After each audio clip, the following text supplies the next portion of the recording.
नमस्कार दोस्तों, दी पोस्टल रिंकर्स में आप सभी का स्वागत है। दोस्तों आज हम पीओजी के पोस्टल मैनुअल वॉल्यूम 5 में डेफिनेशंस को पढ़ेंगे। कल भी हमने पढ़ा था, अभी वॉल्यूम 5 ही चलेगा। कल जहाँ से हमने क्लास एंड किया था वहाँ से हम आज स्टार्ट करेंगे उसके अगले डेफिनेशन से। आज हम डेफिनेशन नंबर 11 पढ़ने वाले हैं। तो आइए समझते हैं डेफिनेशन 11 क्या कहता है। डेफिनेशन में 11 जो है सॉर्टिंग सब ऑफिस अर्थात उप छटाई कार्यालय के बारे में बताया गया है। उप छटाई कार्यालय या सॉर्टिंग सब ऑफिस क्या होता है? वह उप डाकघर जो बहुत से डाक मार्गों के जंक्शन पर स्थित होता है, उसकी निकटतम स्थिति के कारण जो है उसे चुना जाता है ना। अब एक प्रकार सा सॉर्टिंग सब ऑफिस क्या है? ये सॉर्टिंग सब ऑफिस है एसओ, है ना। कलर थोड़ा चेंज कर लेते हैं।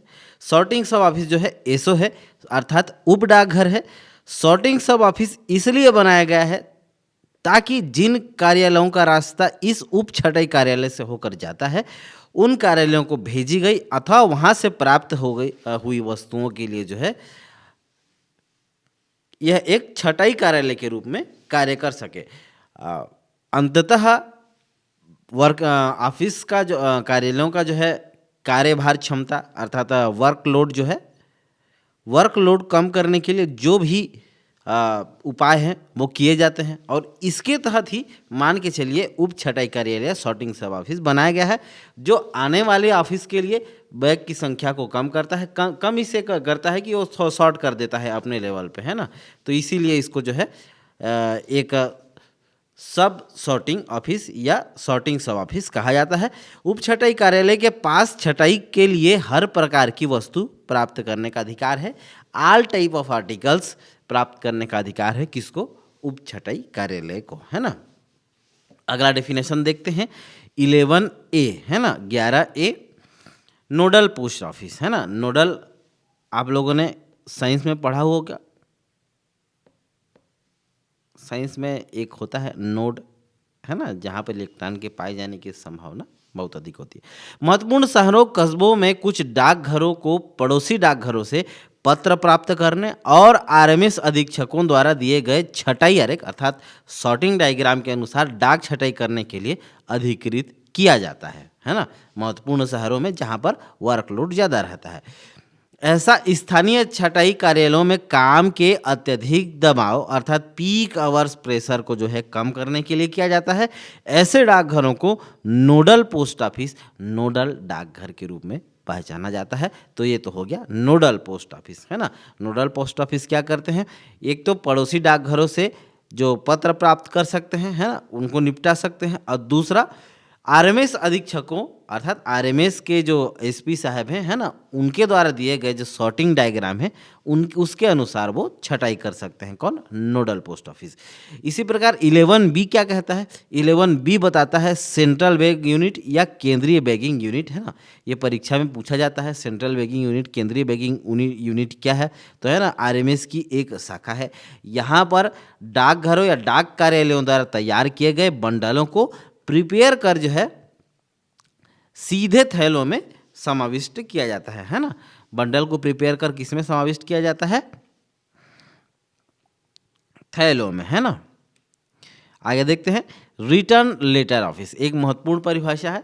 पुनः प्रेषण केंद्र आरएलओ। पुनः प्रेषण केंद्र आरएलओ जो है पोस्टल सर्कल के मुख्यालय में स्थित होता है। यदि आप बिहार से हैं तो बिहार का पोस्टल सर्कल कहाँ कौन सा हो जाएगा? पटना। तो निश्चय ही आरएलओ कहाँ होगा? पटना। हाँ, परीक्षा के दृष्टि से उन आरएलओ को पढ़ लीजिए जो उनके सर्कल से दूर हैं या किसी अन्य जगह पर हैं, है ना। ऐसे सवाल पूछे जा सकते हैं।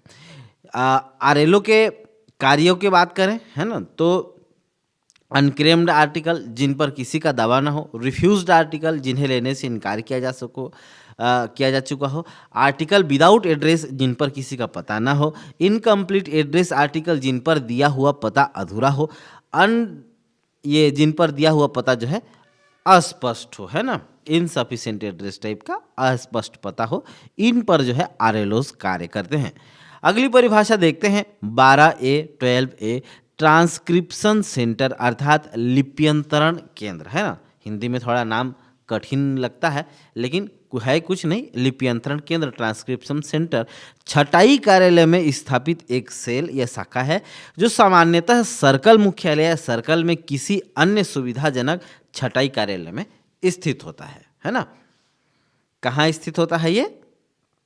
छटाई कार्यालय में, है ना। इसको याद रखिएगा आप लोग। लिप्यंतरण केंद्र कहाँ रहता है करके यदि आपसे सवाल पूछा जाए तो छटाई कार्यालय में होता है। कौन? लिप्यंतरण केंद्र। ट्रांसक्रिप्शन सेंटर डाकघरों या डाक कार्यालयों में पोस्ट किए गए लेखों पर क्षेत्रीय भाषाओं में लिखे गए पते को अंग्रेजी में प्रतिलेखन करता है, अर्थात ट्रांसलेट करता है।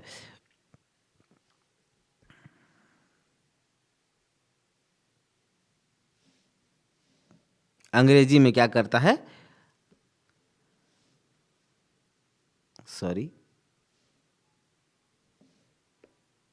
अंग्रेजी में जो है ट्रांसलेट करता है। अगली परिभाषा देखते हैं। 13A ऑफिस ऑफ एक्सचेंज अर्थात डाक विनिमय केंद्र। एक डाकघर या छटाई कार्यालय या अनुभाग, है ना, सेक्शन, जो विदेशी देशों के कार्यालयों के साथ डाक का आदान प्रदान करता है, वो क्या कहलाता है? विनिमय कार्यालय या ऑफिस ऑफ एक्सचेंज कहलाता है ना। तो ये तो हो गया ऑफिस ऑफ एक्सचेंज। अब ऑफिस ऑफ एक्सचेंज जो है 2 प्रकार का होता है, प्रेषक विनिमय कार्यालय डिस्पैचिंग ऑफिस ऑफ एक्सचेंज और रिसीविंग ऑफिस ऑफ एक्सचेंज अर्थात प्राप्तकर्ता विनिमय कार्यालय। ये क्या क्या होते हैं ये देखते हैं। जब यह डाक कार्यालय डाक तैयार करता है और उसे किसी दूसरे देश के विनिमय कार्यालय को भेजता है अर्थात संबोधित करता है, तो उस डाक के संबंध में प्रेषक विनिमय कार्यालय कहा जाता है ना। ये डिस्पैच करता है, मान के चलिए डिस्पैच करता है अर्थात भेजता है ना। दूसरे देश के एक्सचेंज ऑफिस को भेजता है, संबोधित करता है, तो उसको डाक के संबंध में क्या कहा जाता है? उस मेल अर्थात डाक अर्थात मेल के संबंध में जो है से प्रेषक विनिमय कार्यालय या डिस्पैचिंग ऑफिस ऑफ एक्सचेंज कहा जाता है। इसी का अगला पार्ट है रिसीविंग ऑफिस ऑफ एक्सचेंज। जब किसी दूसरे देश के विनिमय कार्यालय से इसे डाक भेजा जाता है ना, जो अपने देश के, है ना, भारत देश के, संबोधित किया जाता है, तो उस डाक के संबंध में इसे जो है प्राप्तकर्ता विनिमय कार्यालय अर्थात रिसीविंग ऑफिस ऑफ एक्सचेंज कहा जाता है। अगला इसी में समझते हैं। इनका वर्णन करने के लिए जो है जावक विनिमय कार्यालय या आवक विनिमय कार्यालय, आउटवर्ड ऑफिस ऑफ एक्सचेंज या इनवर्ड ऑफिस ऑफ एक्सचेंज शब्दों का भी उपयोग किया जाता है ना। तो आपसे पूछा जा सकता है outward office of exchange, inward office of exchange क्या ऑफिस ऑफ एक्सचेंज के पार्ट है, या डिस्पैचिंग ऑफिस ऑफ एक्सचेंज या receiving office of exchange office of exchange के पार्ट है, डाक विनिमय का पार्ट है? तो जी हाँ, ये इनके पार्ट हैं, है ना। आगे बढ़ते हैं। 13B office of exchange of transit अर्थात पारवहन डाक विनिमय केंद्र। पारवहन नहीं, ये पारगमन होना चाहिए मेरे हिसाब से, है ना। अब होगा भी, कभी कभी हो जाता है, क्योंकि पीओजी जो है इंग्लिश में उसको ट्रांसलेट करना पड़ता है, तो कई बार ट्रांसलेशन में खराबी आ जाती है। और ये तो हैंड रिटन है, इसका पीडीएफ आपको मेरे टेलीग्राम चैनल पर मिलेगा जिसका नाम है दी पोस्टल रैंकर्स। आपको लिंक में कमेंट बॉक्स पर कमेंट किया हुआ, पिन किया हुआ मिलेगा। सीमा पर स्थित यह विनिमय कार्यालय ऑफिस ऑफ एक्सचेंज जो केवल भारत के अन्य विनिमय कार्यालयों को भेजे गए या उनसे प्राप्त थैलों को क्लोज्ड बैग को प्राप्त करता है, उनका प्रेषण भी करता है, उसे पारगमन विनिमय कार्यालय कहा जाता है ना। एक बार और पढ़ते हैं। सीमा पर स्थित वह विनिमय कार्यालय जो केवल भारत के अन्य विनिमय कार्यालयों को भेजे गए तथा उनसे प्राप्त किए गए बंद थैलों को प्राप्त करता है, उनका प्रेषण करता है, पारगमन विनिमय कार्यालय कहलाता है ना। बाकी क्या है, जो पीछे हमने देखे थे वो प्राप्त करते थे और भेजते थे, लेकिन ये सीमा पर, ये फाइनल जब यहाँ से जब निकलता है डाक, है ना, यहाँ से अर्थात भारत से जब फाइनली विदेश के लिए जब जाता है, तो वो जो ऑफिस है office of exchange of transit कहलाता है। ऐसा कार्यालय न तो विदेशों के लिए थैले बंद करता है और न ही विदेशों से आने वाले थैलों को खोलता है ना। इसका कार्य केवल कैरियर के रूप में या वाहक के रूप में है। विदेशी प्रशासन के अधिकारियों के साथ डाक का आदान प्रदान करता है ना। ये वो ऑफिस नहीं है जहाँ पर आप फॉरेन के लिए पोस्ट बुक कर सकते हैं। ये बंद बैग को खाली जो है आगे यहाँ से निकलता है और यहाँ से प्राप्त होता है। ये ना तो बैग खोलता है ना तो डाक बुक करता है। ये केवल मीडिएटर का काम करता है। कौन? Office of exchange of transit. किस में दिया हुआ है? डेफिनेशन नंबर 13B में दिया हुआ है। आगे बढ़ते हैं 13C 13C foreign post office या विदेशी डाकघर, है ना। पहले मैं परिभाषाएं एक फ्लैट लिख रहा था, अब उनको मैंने चेंज किया है। उनको इन भागों पर बिंदुओं पर बांटकर मैं चलते हुए चलूँगा, जैसे परिभाषा, कार्य, प्रक्रिया, जो भी सूटेबल, जो भी टॉपिक्स के इम्पोर्टेंट पॉइंट होंगे उनको पॉइंट वाइज में बांटते चलूँगा। और जैसे मैंने पहले पीछे आपको कहा है कि ये PDF जो है आपको फ्री मिलेगा। फिलहाल तो वॉल्यूम 5 का आपको फ्री मिलेगा ही, आगे का देखेंगे, है ना। यह विनिमय कार्यालय है, ऑफिस ऑफ एक्सचेंज है, जहाँ विदेशी डाक पर सीमा शुल्क, कस्टम ड्यूटी का निर्धारण किया जाता है ना।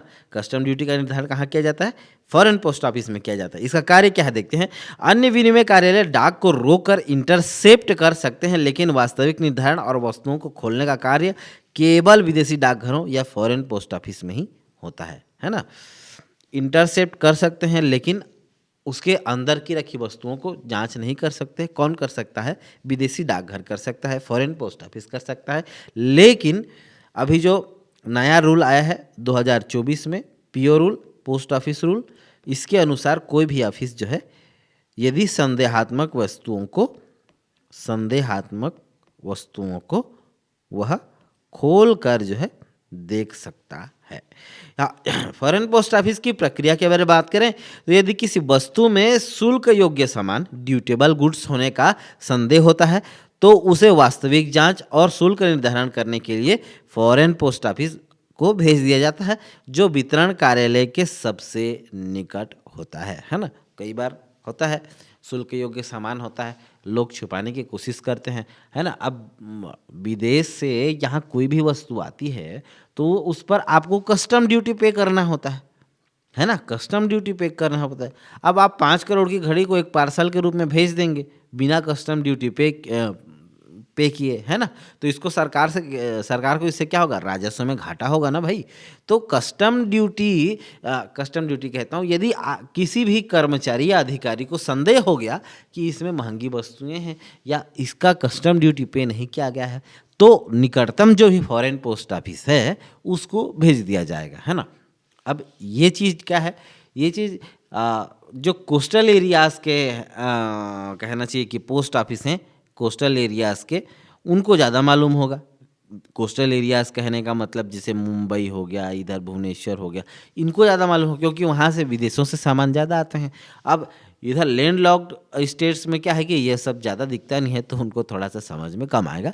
बाकी ठीक है, परिभाषा है, शॉर्ट में परिभाषा देखते चलेंगे, फिर आगे हम क्वेश्चन भी देखेंगे कि किस प्रकार से क्वेश्चन POIQs में पूछे गए हैं और किस प्रकार से हमको तैयारी करनी चाहिए। अगली परिभाषा है 13D सब फॉरेन पोस्ट ऑफिस, उप विदेशी डाकघर। इसकी परिभाषा यह है, यह एक कार्यालय है जो विनिमय कार्यालय नहीं होता, not office of exchange, non exchange office. ये क्या नहीं करता? यह ना तो दूसरे देशों के लिए डाक थैले बंद करता है और न ही विदेशों से सीधे अपने नाम थैले प्राप्त करता है ना। वो कौन प्राप्त करता है? विदेशी डाकघर प्राप्त करता है। ये दोनों चीज़ें नहीं करता, है ना। विदेश के लिए डाक बंद नहीं करता और न ही अपने नाम पर जो है थैले प्राप्त करता है ना। इसका मुख्य क्या क्या है? सीमा शुल्क की जाँच, शुल्क निर्धारण, असेसमेंट, सीमा शुल्क के लेखांकन अर्थात अकाउंटिंग का जो है कार्य किया जाता है। इसका उद्देश्य क्या है? किसका? सब फॉरेन पोस्ट ऑफिस का। ये कार्यालय मुख्य रूप से प्रेषकों, सेंडर्स और प्राप्तकर्ताओं, एड्रेसीज की सुविधा के लिए जो है खोले जाते हैं, है ना।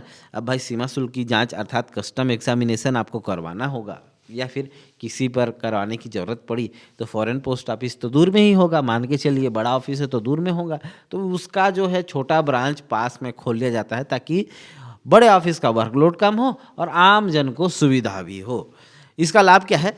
यदि उन्हें अपनी विदेशी डाक वस्तुओं को छुड़ाने या भेजने के लिए आवश्यक दस्तावेज आदि प्रस्तुत करने हो तो यहाँ आसानी से प्राप्त कर सकते हैं। चूँकि ब्रांच है तो यहाँ सारे काम हो जाते हैं और कस्टमर जो है आसानी से अपने डाक छुड़ा सकते हैं, प्राप्त कर सकते हैं। अगली परिभाषा देखते हैं, ट्रांजिट सेक्शन पारगमन अनुभाग, है ना। यह जो है रेल डाक सेवा आरएमएस के ट्रेवलिंग ऑफिसेस होते हैं, चल कार्यालय होते हैं, है ना।